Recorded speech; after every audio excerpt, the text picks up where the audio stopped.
Good afternoon, good morning, good evening to everyone. I'm Wink Lorch, representing the Circle of Wine Writers. Andrea Warren is away. I'd like to welcome you all to the 120th session of the Circle of Wine Writers Let's Talk webinar series, which we began 5 years ago during COVID. We've got a really unusual and exciting session today, being led by two of our members, which we'll hear about shortly. For any of you that are guests or unfamiliar, just to tell you that the Circle of Wine Writers was founded in the UK in 1960. Today we've got over 250 members, wine writers, broadcasters, educators, professional wine communicators, photographers, you name it, and more than half are now based outside of the UK. Plenty of information on our website, circleofwine.org, and details of joining. So welcome especially to those of you here for the first time, and to our speakers, Valerie and Paula, both Circle members. I'm now going to hand over to Winnie Bowman, who is a former chairperson of the Circle of Wine Writers. Thank you, Winnie. Hi, good afternoon, everybody. It is my pleasure this afternoon to welcome Valerie and Paula to our sessions, and we've been looking forward to hearing from you too. So a special welcome on this, and it's a very cold day in Cape Town. They are both the founders of Trink magazine, which is an independent digital publication dedicated to the diverse and dynamic wines of the German-speaking world. Paula resides in Germany and Valerie's in New York. And they were brought together by their shared love of these wines and the conviction that there's a deep understanding of the cultural context which is essential for the full appreciation of these wines. Trink moves beyond the usual narratives to deliver insightful, on-the-ground reporting, in-depth cultural explorations, and fresh perspectives. And I urge you all to go and have a look once these two ladies have enlightened us this afternoon. Valerie is a journalist, an author, and an editor, and she specializes in the wines of Germany and Austria. And her work appears on the pages of Noble Rot, 750 Daily, Full Pour, The Art of Eating, Meininger's Wine Business International, and then, of course, Trink, which they represent here this afternoon. Valerie is also currently researching and writing the German Wine Scholar course for the Wine Scholar Guild, and that will be launching in the fall, which I assume is autumn 2025, which is this year. So, Valerie, welcome to you. Then we've got Paula, who's an American writer, an editor, and translator, and has been living in Germany for many, many years. And may I just say, I also had the pleasure to welcome Paula to South Africa 2 years ago. And she's seen our winelands, and we hope to have her back soon. She co-founded the Trink magazine, as I said, and she serves as the German regional specialist for JansisRobinson.com. With an MFA in fictional writing, Paula applies a storyteller's eye to wine and work appearing in Saveur, 750 Daily, Fien, Das Wine Magazine, and then she also leads Wine Story, a creative content and translation agency, ensuring more great wine stories from these regions to reach the English-speaking consumer and audiences. Welcome to you, ladies. We are looking forward to what you have to tell us, and thank you. Thank you very much. I'm going to attempt to share my screen right now. Everybody cross your fingers, please. It does not look like that is the right one, is it? First slide is what you need. Yeah, the compelling case for German Chardonnay. Do you see the? You see the wrong one. Yeah. Okay. Forgive me for 1 minute. I'm going to stop and try again. I thought we had this. We'll get there. Yeah. Yes. Okay. So thank you for your patience. So Valerie and I are very excited to be here to talk about something that not that many people are familiar with, but more all the time. Valerie and I have been sort of looking at German Chardonnay for quite a while, and it's been fantastic to see it take off exponentially with an article in the New York Times recently. Jancis has done some stuff on German Chardonnay. It's really been exciting to see it branch out beyond the German sphere. When I started 20 years ago, German Chardonnay felt in wine. German Chardonnay felt a bit sort of like a punchline to a joke. It was not anything serious. It had barely been legal. It was just at the turn of the century when it was allowed in as part of quality winemaking. And the focus was very much at the time on making Chardonnay in Germany as opposed to making a German Chardonnay. Today, I am so excited that it is one of the most compelling stories that's out there. German Chardonnay is no longer just Chardonnay in Germany. It has a distinctive and an authentic voice, a story that it wants to tell. It appeals to modern taste while still keeping that German precision that anyone who's had anything to do with German wine knows is part of the DNA. It's not right now about chasing power or copying what's out there. It's really about carving its own identity. This story is a modern story. It's a dynamic story. It's a developing story. And it is exactly the sort of story that Valerie and I founded Trink magazine in order to tell. It shows the energy and the innovation. And we're also proud to say that it was a story that we did, or at least our senior correspondent did tell very shortly after we started Trink. We got a pitch, and someone from Germany, Christoph Raffelt, a fantastic writer and also a Circle member, if I'm correct, said, this is a story that I want to talk about. I want to talk about German Chardonnay.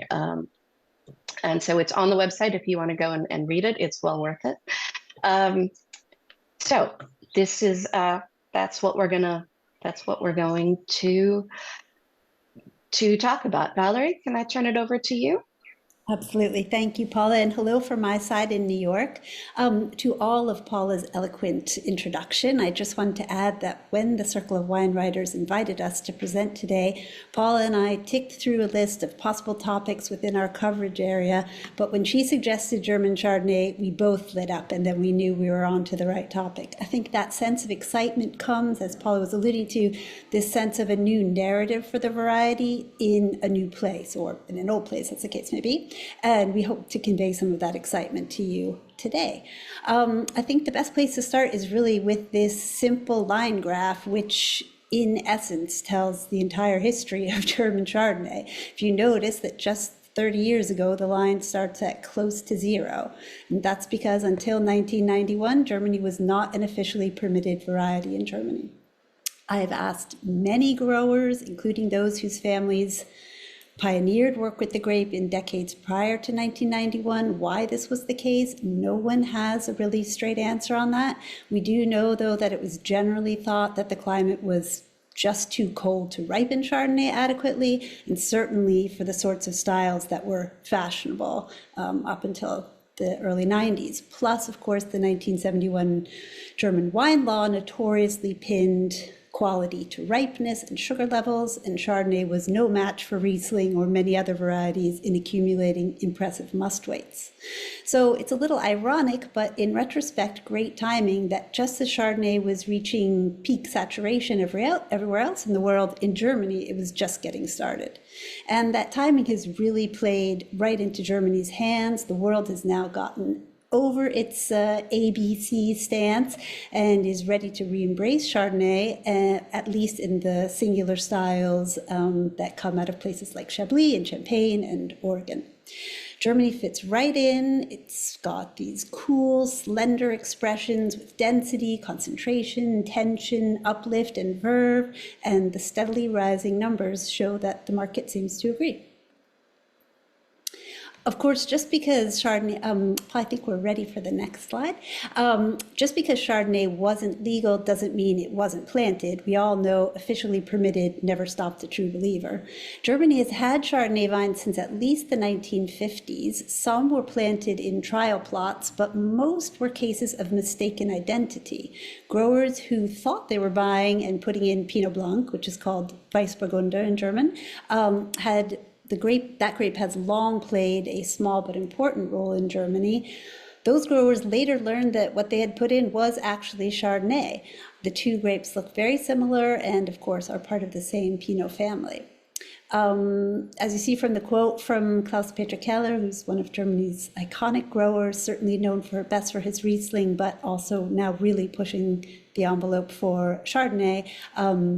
So as he says, some growers also just planted it because they wanted to see what it was capable of. At any rate, with whatever plantings in the ground officially considered Pinot Blanc, no special attention was really paid to German Chardonnay through the 60s and 70s. In the 80s, a few producers began to zero in on the potential of the grape, and we'll pick up that thread in a few minutes when we discuss German regions where Chardonnay thrives today.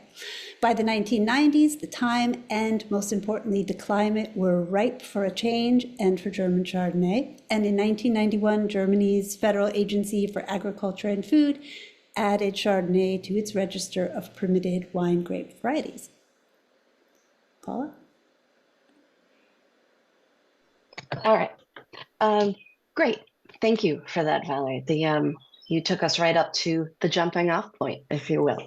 And that's where I'm going to pick up, which is in 1991.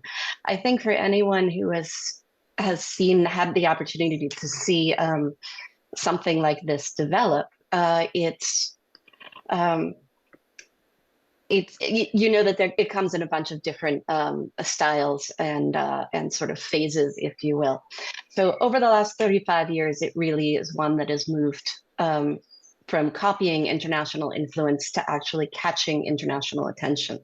I was lucky enough to participate in a vertical tasting at Rebholz in the Pfalz last year of their R Chardonnay. And while vertical tastings are always exciting, this one was really exciting because they were the pioneers.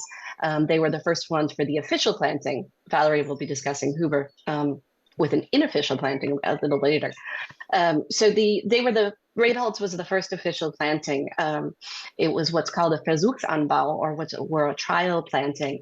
And this vertical went from 1991 all the way up to 2023.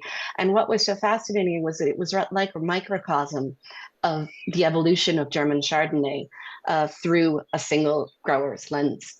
That particular plot is from their Sonnenschein vineyard in Siebeldingen. It's all limestone. It really is sort of a wonderful place for the Chardonnay, the official Chardonnay story, to start. So just talk a little bit about the style evolution. As you can imagine, when you start something brand new, there's nowhere to go. That was the thing that Hans-Jörg Rebholz couldn't stress enough. Was he said, I knew what Chardonnay was, but I didn't know how to handle it. I didn't know where to go, and there was nobody to ask. So what do you do when you start? Well, you tend to look around at who's doing something successfully. So in this case, that was the late 80s, early 90s. And so California was one of the big influences. And obviously it was a much riper, richer style than I think is on trend today, but it was very much on trend at the time. It also played into the strengths of the Pfalz, and this was also the Südpfalz or Southern Pfalz, which is one of Germany's warmest regions, and we'll be talking about that in a little bit as well. So you had this sort of rich copying international influenced or California influenced style. That was the first wave. That brings us up right to about the 2000s. Then we move in from the 2000 to the 2010. Sturm und Drang, for anyone who doesn't speak German, is sort of the youthful impulsiveness, or to phrase it a little more nicely, might be the coming of age. All of a sudden, there was a backlash to this super rich, opulent style, and it turned much into looking towards Burgundy. It became about precision and leanness and quite a bit of reduction. There was a time this was a time of growth in the plantings, if you think back to that graph that we saw earlier. So Chardonnay was very much on the rise in the plantings, but the vines were still very young. Then there was also a new generation with names like Knevitz, Huber, Salvay, Keller, who traveled and often interned in Burgundy. And they took the lessons that they learned with Chardonnay, lessons their parents, in most cases their fathers, didn't have, and brought that back into play. Good wines, absolutely, maybe even some great ones. But ultimately, it was hard to get fully behind this, as it still felt like it was echoing another region's success. Just this time, it was more cocheterie than cake bread from California. So and this was right when I started working into German wine. I moved to Germany in 2002.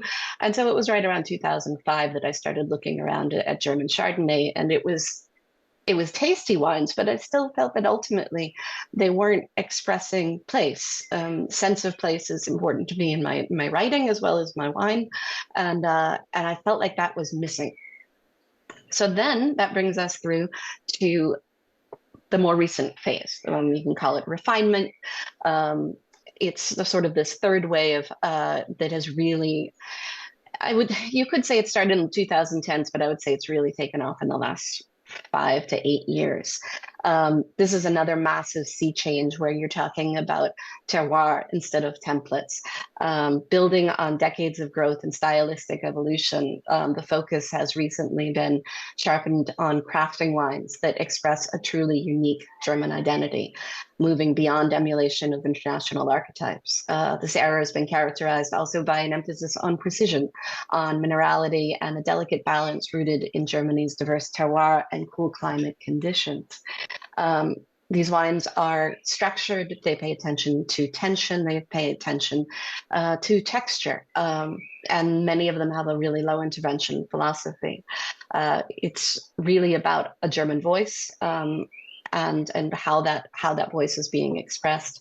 And this period is really proving to be a bit of a pivotal moment for German Chardonnay that is exciting. And I would say that I would argue that that is part of the reason that it started to catch international attention, is that we are now moving beyond a copy and moving into something truly German.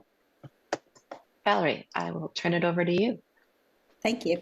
So what is moving the needle for German Chardonnay now? Paula has built up the timeline of the evolution of the styles, but I think we can identify 5 factors that have converged to drive German producers' interest and, we have to say, investment in German Chardonnay. It's proven to be a powerful combination that is already delivering what can be considered global benchmarks of expression of the variety. So these factors, going perhaps from most obvious to least: the warmer growing climate, Chardonnay's adaptability to a wide range of terroirs and winemaking techniques, vine maturity, we'll get into all of these in just a moment. Growers are developing a keen sense for Chardonnay's need, both in the vineyard and cellar. That's something that takes time. The fact that the growers who are attracted to Chardonnay tend to be the most ambitious and often best resourced, plus the sense of freedom or blank canvas that Chardonnay gives growers to experiment without the burden of tradition or preconceptions. And I also throw in my pet theory that a grape that's already familiar and crucially pronounceable to people outside Germany is much more likely to find a pathway to success. So let's break these factors down. First, the warmer growing climate. Back in January, Klaus-Peter Keller, the iconic Rheinhessen producer who we referenced earlier, and who, along with his son Felix, has really taken a very serious interest in German Chardonnay, came to New York, and he and a notable collector of German wines put together a tasting that was the biggest assemblage to date of German Chard outside of Germany. And this was the event that sparked Eric Asimov's feature story in the New York Times, which came out a few weeks later. And at that dinner, Keller really gave some valuable insights into the climate aspect of German Chardonnay's evolution. He is, of course, as Paula referenced, a keen student of Burgundy, and the point he drove home was that the climate parallels between France, and especially Burgundy, and in the 1990s, and Germany today. Germany's wine regions cover a band of latitude from 47 to 51 degrees north, which compares with Chablis at 47, Champagne at 49, of course. And crucially, Keller pointed out that climatically, his region of Rhine-Hessen is exactly where Beaune was in 1985. So it's showing you what's possible in Germany that simply couldn't have been done decades ago. This advance in warming started, of course, in southern Germany, which explains why regions like Baden and the Pfalz were the first to see success with Chardonnay. Paula? Another big factor moving the needle for German Chardonnay is that growers are now figuring out the best sites for it. I think everyone would tell you it is still very early days, but because Chardonnay is famously adaptable, or since Chardonnay is famously adaptable, people will try anywhere, but that of course doesn't mean it will thrive just anywhere. We'll look at a map of the German wine regions where Chardonnay is most planted in a few minutes.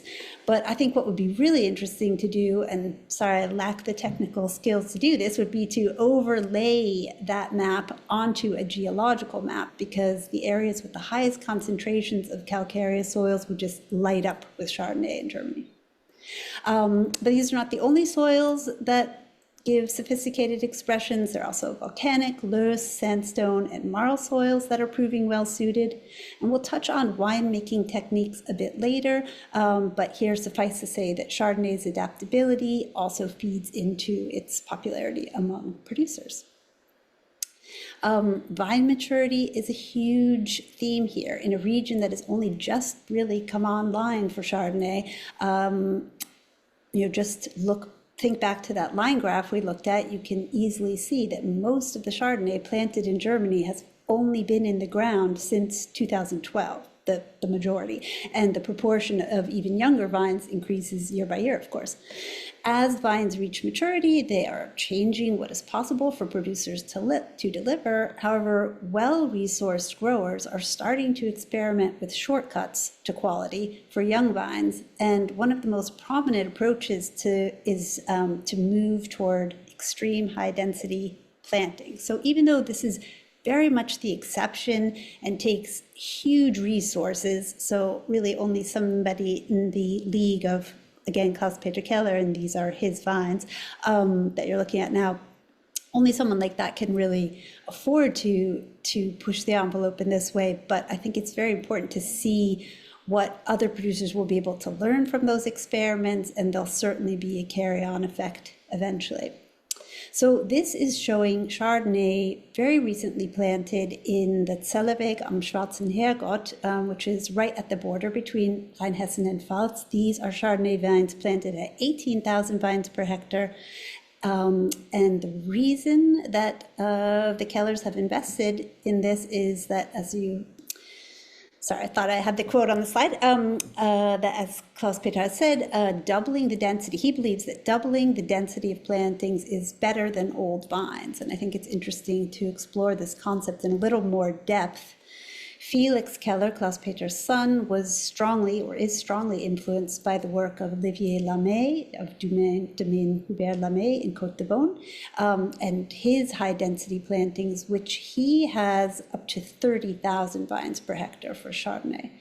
So Keller followed that lead, and hoping to achieve some of the same effects that Lamé has achieved: deeper root growth, increased vine competition, lower yields per vine, reducing stress on the vines in dry conditions, which of course are increasing in Germany. 4 of the last 6 vintages have been unusually warm and dry. And the results are especially effective for Chardonnay because it allows for earlier and more gradual phenolic ripeness while preserving acidity, which in turn allows for fewer issues when it comes to winemaking. I was lucky enough to taste some barrel samples of the 2023 single vineyard Chardonnays that the Kellers have just made, and they completely validate the strategy. Another big factor moving the needle for German Chardonnay is that most plantings are in the hands of small to mid-sized, quality-minded growers who tend to take Chardonnay very seriously, and again may have more resources or are very ambitious in figuring out ways of making the most of what they've got. And we really shouldn't underestimate the power of this to accelerate advances. Then, of course, Germany's golden generation, which is, those that are kind of in their 20s and 30s now, they are the young generation, many at benchmark estates who want to make their marks on wine in ways that distinguish them from their parents' generation, and Chardonnay gives them that opportunity. Also, this generation is 100% German Chardonnay natives, like digital natives. None are old enough to remember a time when the grape wasn't around or ripenable, so it just is second nature for them. They love drinking it, and it's natural that they would want to try their hands at expressing it. And producers of all ages and backgrounds are interested. Dominik Sona, who's the winemaker at the very old school Weingut Kohler-Ruprecht in the Pfalz, he sees it as a place for him to play without restrictions. There are fewer hang-ups or expectations, and there are more international models to admire and learn from. And Chardonnay offers growers the possibility to test new terroir and new techniques. So that takes us into a map that shows us 3 key areas where Chardonnay plantings are clustered. Now, of course, there are plantings in other places too. As Paula just taught me earlier today, some up in the far northeast in Saale Unstrut, which I wasn't even aware of. But for the most part, they are in these 3 regions. First, on the far left, which includes the Obermosel, the Nahe, and parts of Rheinhessen. And then the second area, very small, parts of Franken. And the third area is quite diffuse, encompassing parts of Baden, Württemberg, and the Pfalz. But we should note that looks can be deceiving. These big circles do not by any means indicate huge vineyard area. They're very small, very scattered pockets. When we look at this chart of most planted varieties in Germany's 3 biggest wine growing regions, Rheinhessen, Pfalz, and Baden, we see that they are also, well, we can see for 2 of them, they are the most significant regions for Chardonnay. Of course, because they're the 3 largest regions, makes sense that Chardonnay would have the highest proportions there, but interestingly, Chardonnay does not even make the cut of most planted varieties in Baden. I think it's in the top 10, but not in the statistics that the German Wine Institute provides. And Baden is very interesting because it's arguably the German Chardonnay flagship with the longest history, and that makes it a good place for us to start our regional explorations. It makes sense that Baden was Germany's Chardonnay pioneer. The climate ripened here first. Even so, its plantings remain quite small, just 344 hectares or 2.2% of the total. As an indication of the variety's importance to Baden, Baden was also the first German region to add Chardonnay as a VDP GG variety, which, as I'm sure I don't need to tell you, means qualifies as a dry single vineyard wine for VDP member estates. Soils here are calcareous, loess, loam, and even some volcanic areas have Chardonnay planted on them. The climate ranges wildly. It's hot and bone dry in the Kaiserstuhl volcanic district, cool and wet along the Black Forest's edge and in the Alpine foothills. And to get a sense of how these factors all play out, we'll quickly look at a quartet of Baden producers to illustrate some of the influences shaping German Chardonnay. We really have to start with Weingut Bernhard Huber in the Breisgau district. Huber is the name most closely associated with launching German Chardonnay, unofficially, as Paula alluded to earlier. The estate has some of Germany's oldest vines, dating to 1956, and his village of Malterdingen is actually synonymous with Pinot Noir, but thanks to him is now highly regarded for Chardonnay as well. The terroir is generally quite cool, again along Black Forest's western edge. Soils are calcareous clay, and what's special about the estate it's very old vines, these 70-year-old vines still in production to some extent. And the wine to try is certainly his Chardonnay, Hecklingen Schlossberg, an icon for German Chardonnay, which has also evolved over time because the way that Bernhard Huber made it really tracks with the stylistic, the style that Paula was outlining earlier from the early 2000s, and his son, who took over in 2014, has really brought it into this new era of precision and site expression. In the avant-garde category, so working in the same district but in a distinctly different idiom, is Maxence Lecat, who is not from Germany, as you can guess from his name, a newcomer who only makes Pinot Noir and Chardonnay, who trained at 00 Wines in Oregon, for instance, where he refined his signature black Chardonnay method. And this gives a completely different style to the Chardonnay. He's working more with young vines, about 20 years old, but he finds that he can really deepen the character and expressiveness by using this method. And I'm sure many of you know black Chardonnay or the death and resurrection method, a variation on that, but this method relies on heavy phenolic extraction during pressing without added SO2, and then the phenols oxidize, turn black, and precipitate out. And he just makes one Pinot and one Chardonnay, and the Chardonnay is profound, elegant, seductive, but not powerful at all. So even though we're, again in Baden, in Germany's south, it's very cool climate and character. Much further south, in the Kaiserstuhl, the hot, dry, volcanic Kaiserstuhl, winemaker Holger Koch is experimenting with 14-day maceration and 0 added sulfur, and using partially new wood, and his Chardonnay N gives a strikingly textural, salty, and fresh expression. Finally, in a satellite district far in the south of Baden, but way over to the southeast, the satellite district of Bodensee or Lake Constance, we find Chardonnay growing in the Alpine foothills. So we're all, again, still just in this one region, one of Germany's 13 regions, just all in Baden, and we have such diversity there alone. Soils are moraine gravels, the sites are high elevation, the Chardonnay is planted somewhere around 400 meters, and really getting this unexpectedly world-class wine from an area better known for simple Müller-Thurgau. And Johannes Aufrecht is a grower who's making superb traditional method wines from Chardonnay, super fine, nervy, and precise. All right. So we are going to travel slightly north from Baden into Pfalz. While Baden might be the warmest region of Germany, Pfalz claims the most sunshine, with a massive amount of about 1,800 hours of sunshine per year. It's nestled in the southwestern Germany, stretching about 80 kilometers from near Worms down to the French border, where it almost kisses Alsace, and there's 969 hectares of Chardonnays of Chardonnay planted in the region. It is not the most; it is the second most, and quickly catching up. Obviously, Pfalz is a place where Chardonnay thrives. You have the Hart Mountains, which sort of create the rain shadow and help keep some of the rain out and allow for the sunshine to come in.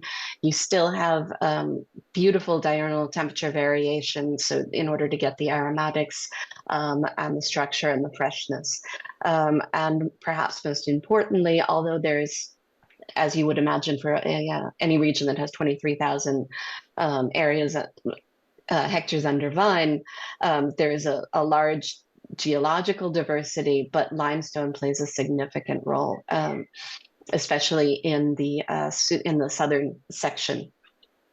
You also have some Löss and Loam, and you see some really interesting examples coming out from sandstone and marl up towards the north, as Valerie alluded to, with the Sellertal.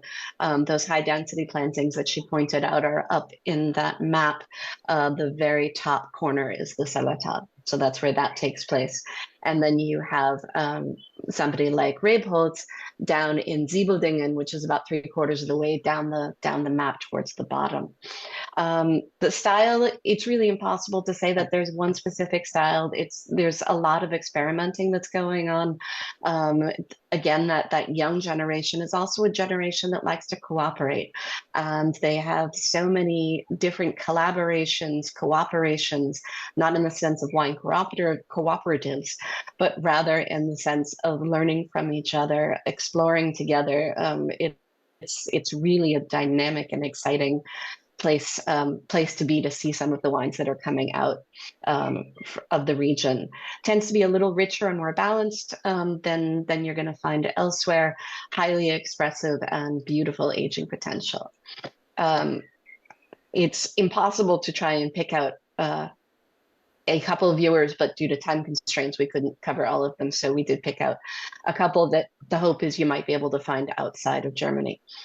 This one is Rebholz, so down in Siebeldingen, as I said, also the first officially recognized Chardonnay planted on shell limestone in the Im Sonnenschein vineyard. Rebholz is fully biodynamic, and in that vertical tasting that I mentioned, it was really fascinating to watch how they moved from a heavy oak influence. He was one of the first to bring small oak barrels into dry white wines at that point.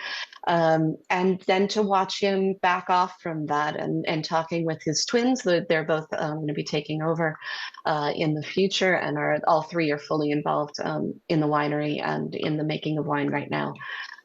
Really talking about how they're moving back on the toasting, moving towards the oak having a much more mild influence. But they were also completely open and saying, we learned. It was a process that we had to get there.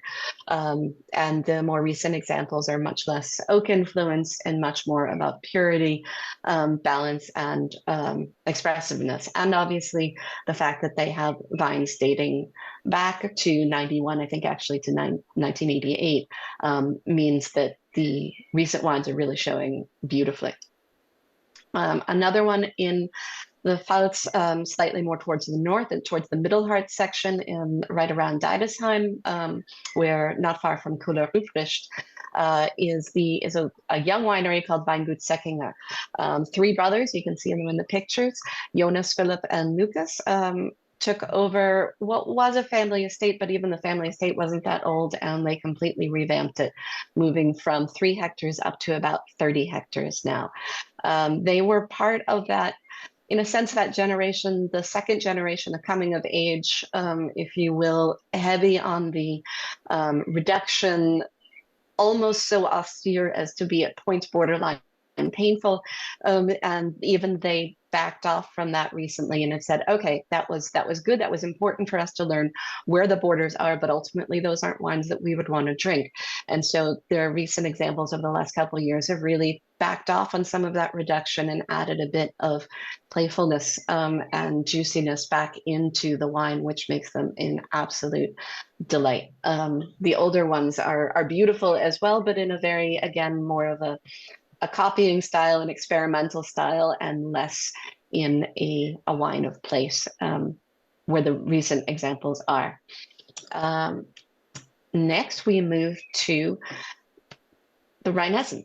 Rheinhessen is Germany's largest wine region. It also, obviously, is the most prolific then for Chardonnay, with about just over 1,000 hectares of vines, about 1,087 of the total 2,912 that are planted in all of Germany.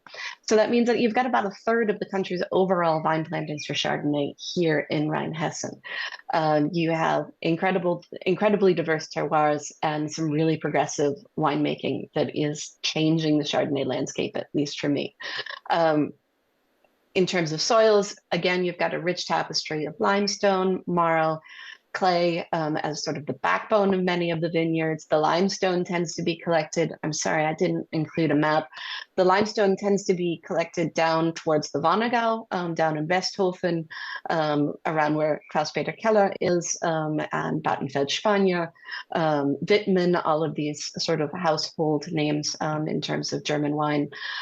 Those are all down there where it's the most prolific of limestone.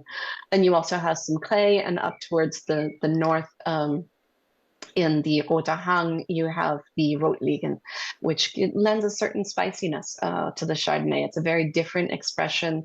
It's not as taut; it's more broad-shouldered, but it's the longevity on these wines is fantastic. The region in general has become a bit of a laboratory for sort of the next generation of German Chardonnay, whether you're looking at the Little Switzerland, as they call it, out towards the Nahe in Sieversheim, or whether you're looking at the Wannergau, or whether you're looking up in Appenheim and Ingelheim. It's all a strong base for really, really expressive Chardonnays, salty precision, litheness, atop a really stony, bony structure. Again, trying to pick two felt impossible. I decided to go with Knevitz because he really was the one who put German Chardonnay in a sense on the modern map. Many people in tastings was assuming he was Burgundy.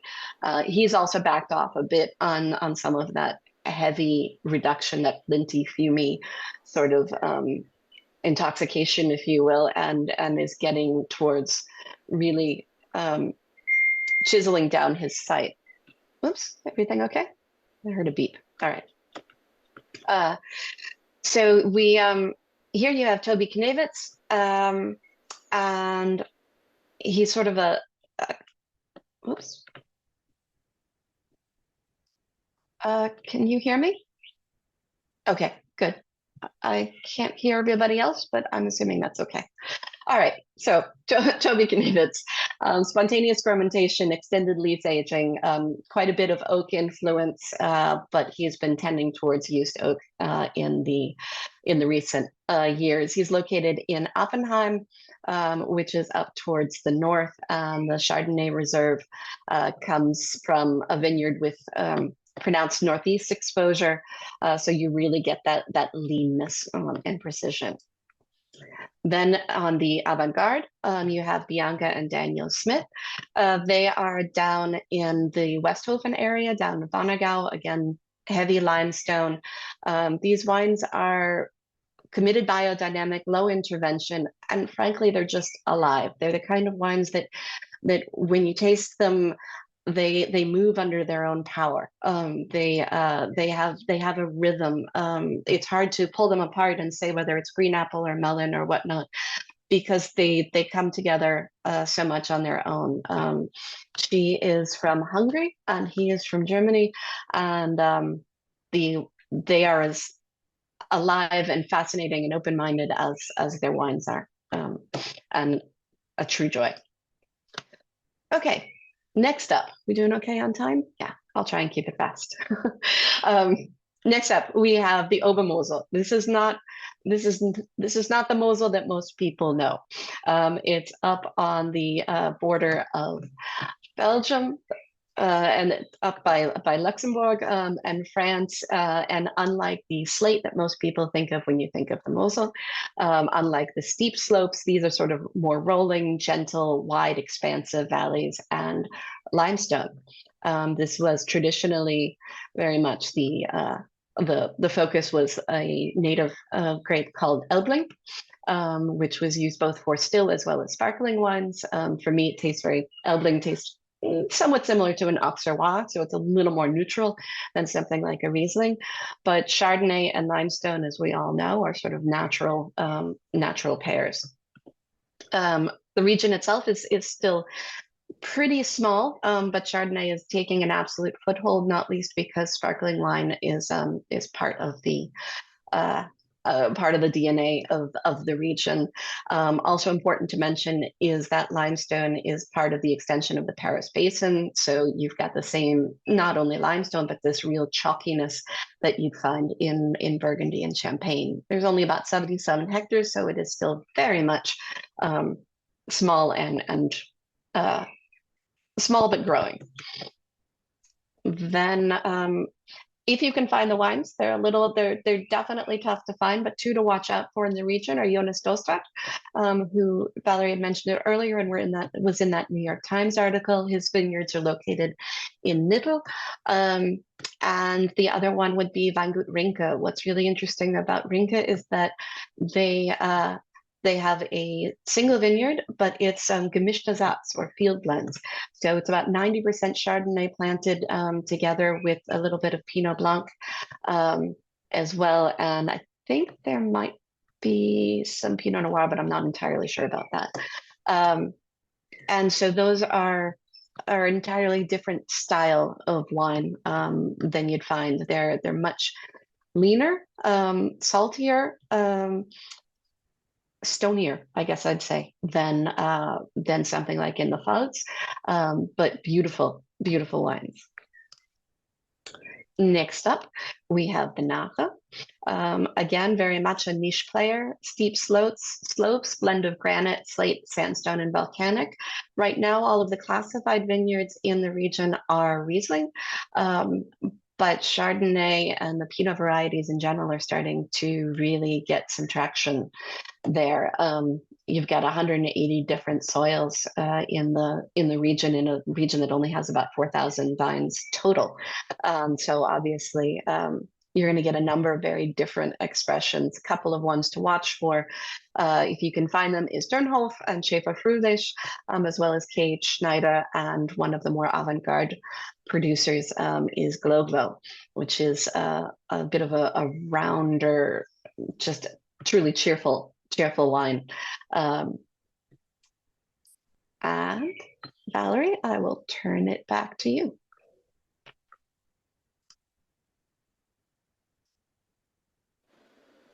Sorry about that.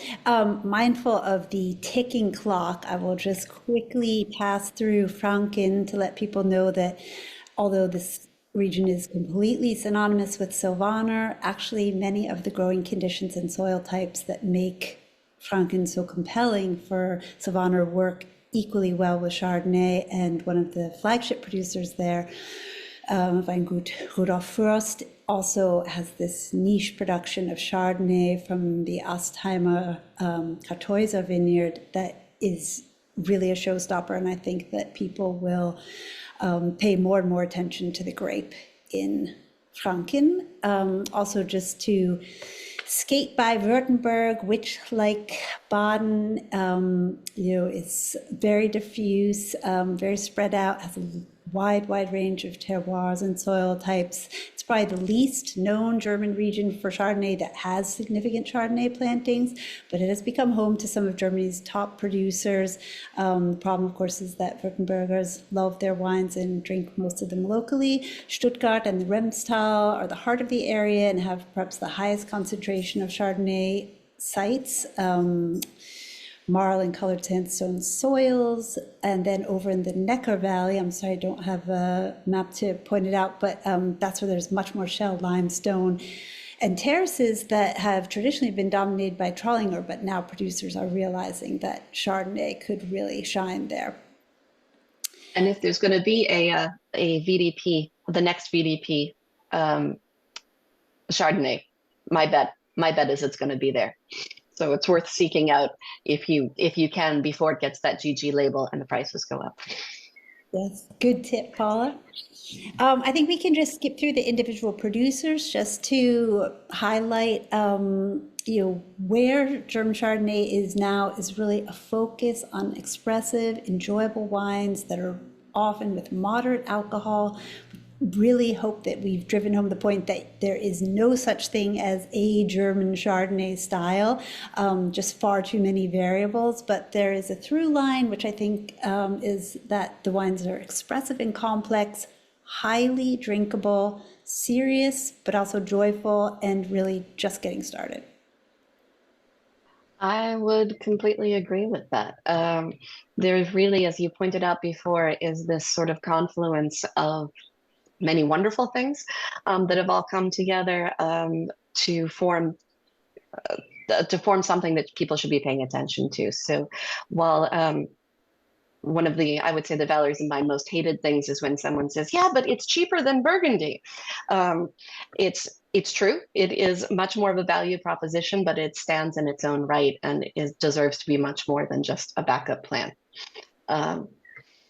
So I'm not sure why that is slightly off. Apparently, I was trying to cram too much into the into the slide. I apologize. One thing just to leave you with as a finish is obviously Chardonnay plantings are going up. There are these different factors that we alluded to before. But one thing that's also really happening around Germany is this growth of Sekt, which is sparkling wine. The VDP just brought in its second sparkling wine house in Rheinecker from Baden this year. Raumland has already been a staple for a number of years.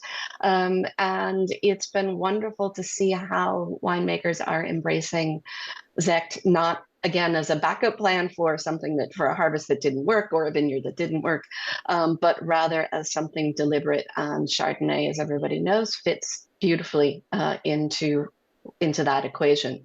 So as temperatures continue to go up, as different as people need to be more aware, receptive, and open-minded, that's I'm guessing that you're going to see quite a bit more Sekt and Chardonnay Sekt coming out. Blanc de Noir was the thing for a while, but Blanc de Blanc has really been making massive waves in terms of German Sekt over the last 4 or 5 years. And with that,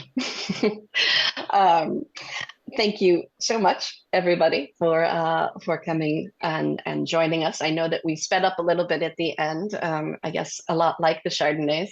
Valerie and I tend to be quite dense, at times tense, and we try and be deep and maybe crammed a little too much in.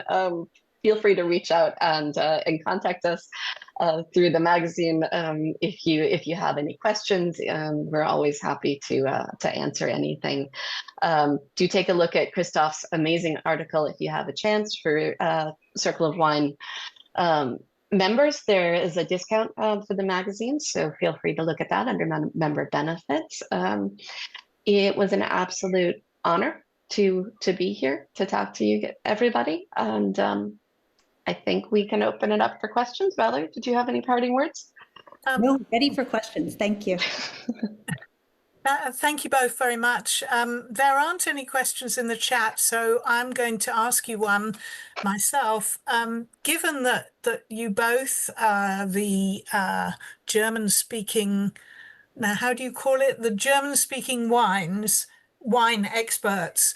I just wondered whether there was crossover with Chardonnays in Austria and Switzerland, to name but 2 countries, and whether you could say anything about that. Sure. Valerie, do you want to take it? I can. Yes, go ahead. Well, certainly Switzerland has a long and pretty established history. So up in the German-speaking area, there are some stunning Chardonnays that have been out from everybody from the more established Gantenbein to somebody like Patrick Adank. Also really, really beautiful. Tend to be towards the lean side, sometimes can have a fair amount of oak, but also in that I've been seeing recently, they've been dialing it back over the last couple of years, which is nice because I like to taste that place, especially when you have a place as gorgeous and distinctive as Switzerland. That should come through in the wines and not after 10 years, but ideally at the beginning. So in terms of Austria, absolutely. I mean, Austria also, I don't know the history quite as deeply as I do on terms of German Chardonnay, but there are some stunning examples coming out of the Steiermark, who was really down in Styria, who have been really taking off. I mean, they're known more for Sauvignon Blanc, but the Chardonnays from there have entirely, where they go by a completely different name, Morillon. They have an entirely different, unique taste profile to them. They're not like anything else that I've tasted, and there the place comes through in spades. Valerie, you want to add anything? No, that's good. I think that I'm going to pass over to Winnie. Just before I do, there's one question that I'm going to ask on behalf of Becky Sue Epstein, who just wants to know whether you can get any in the US, Valerie? We can. Actually, there are a few importers who've really been dedicated to bringing these in, especially over the past year or two. From Bowden has a whole stable of producers, many of whom we discussed today. German Wine Collection has some of the more blue chip producers. Schatzi has the La Boussole, the Max Lacan's wine. So yes, they're definitely out there in painfully small quantities, but there, and again, as Paula highlighted, very affordable alternative to Burgundy. I'm sure if you use your Wine Searcher Pro free subscriptions, you'll be able to use that to find Chardonnays from Germany, wherever you are. Yep. So I'm going to pass over to Winnie, who's going to wind this up Thanks. before a last word from Liz. So over to you, Winnie. Well, thank you, girls. I must say, I feel like I've been on a speed dating course and I've got quite a few dates lined up for the next few weeks. So thank you very much for that. And I'm looking forward to reading the article because that I can do a little bit more at my leisure. But that was great insight and a lot of information that was new to me. I'm looking forward to trying them. I know that they are not in South Africa, but I shall have to try them in the UK. Thank you very much. And thank you for making all the effort to do such a big presentation for us. Thank you so much. My thanks. And over to you, Liz, I think. Yes, I'd like to echo all the thanks, both spoken and in the chat. Great presentation. Can I just have remind you that the next session is in 2 weeks' time, June the 17th, when we have 3 members, Riva and Ruma Singh and Janet Wang, talking about cultural attitudes towards wine in India and China. And we had a preliminary chat with with the 3 of them, Michelle and I, and it's just going to be fascinating. So please do log in for that. Then we have one more before the summer break on July the 1st, I think it is, for an overview of Humilla in Spain, which I probably mispronounced, but things to look forward to. Thank you again.